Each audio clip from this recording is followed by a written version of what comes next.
하준아, 엄마가 성경 말씀 읽어줄게. 엄마랑 같이 말씀 읽자. 로마서 4장. 그러면 육신상으로 우리의 조상인 아브라함이 무엇을 얻었다고 우리가 말할 수 있겠습니까? 아브라함이 행위로 의롭게 되었더라면 그에게는 자랑할 것이 있었을 것입니다. 그러나 하나님 앞에서는 자랑할 것이 없습니다. 성경이 무엇이라고 말합니까? 아브라함이 하나님을 믿으니 하나님께서 그를 의롭다고 여기셨다 하였습니다. 일을 하는 사람에게는 품삯을 은혜로 주는 것으로 치지 않고 당연한 보수로 주는 것으로 생각합니다. 그러나 경건하지 못한 사람을 의롭다고 하시는 분을 믿는 사람은 비록 아무 공로가 없어도 그의 믿음이 의롭다고 인정을 받습니다. 그래서 행한 것이 없어도 하나님께서 의롭다고 여겨주시는 사람이 받을 복을 다윗도 다음과 같이 말하였습니다. 하나님께서 잘못을 용서해 주시고 죄를 덮어주신 사람은 복이 있다. 주님께서 죄 없다고 인정해 주실 사람은 복이 있다. 그러면 이러한 복은 할례를 받은 사람에게만 내리는 것입니까? 그렇지 않으면 할례를 받지 않은 사람에게도 내리는 것입니까? 우리는 앞에서 말하기를 하나님께서 아브라함의 믿음을 의로 여기셨다 하였습니다. 그러면 어떻게 아브라함이 그런 인정을 받았습니까? 그가 할례를 받은 후에 그렇게 되었습니까? 그렇지 않으면 할례를 받기 전에 그렇게 되었습니까? 그것은 할례를 받은 후에 된 일이 아니라 할례를 받기 전에 된 일입니다. 아브라함이 할례라는 표를 받았는데 그것은 그가 할례를 받지 않은 상태에서 이미 얻은 믿음의 의를 확증하는 것이었습니다.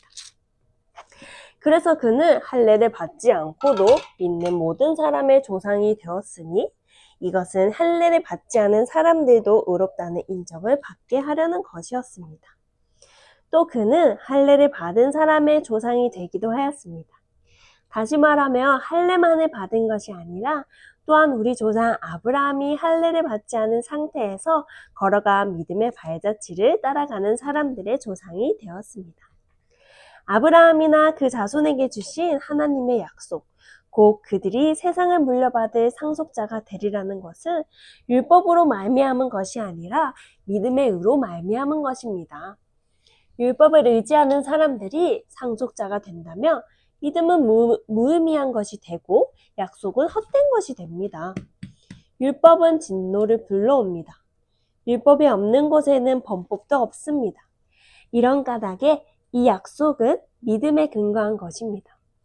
그것은 하나님께서 아브라함에게 이 약속을 은혜로 주셔서 이것을 그의 모든 후손에게도 곧 율법으로 사는 사람들에게만이 아니라 아브라함이 지닌 믿음으로 사는 사람들에게도 보장하시려는 것입니다. 아브라함은 우리 모두의 조상입니다. 이것은 성경에 기록된 대로 내가 너희 많은 민족의 조상으로 세웠다. 내가 너를 많은 민족의 조상으로 세웠다 함과 같습니다. 이 약속은 그가 믿은 하나님, 다시 말하면 죽은 사람을 살리시며 없는 것들을 불러내어 있는 것이 되게 하시는 하나님께서 보장하신 것입니다. 아브라함은 희망이 사라진 때에도 바라면서 믿었으므로 너의 자손이 이와 같이 많아질 것이다 하신 말씀대로 많은 민족의 조상이 되었습니다.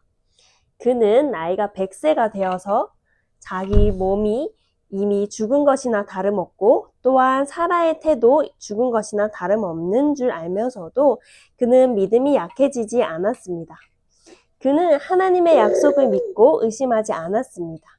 오히려 그는 믿음이 굳세어져서 하나님께 영광을 돌렸습니다.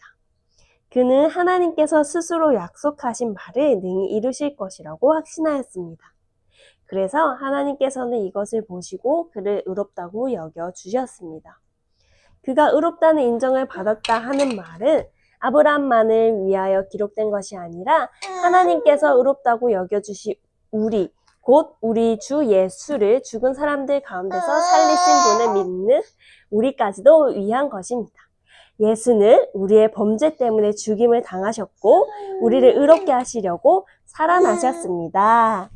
아멘. 하진이도 아멘? 아멘. 엄마랑 기도할까요? 자, 기도손. 기도손. 하나님 아버지, 감사합니다.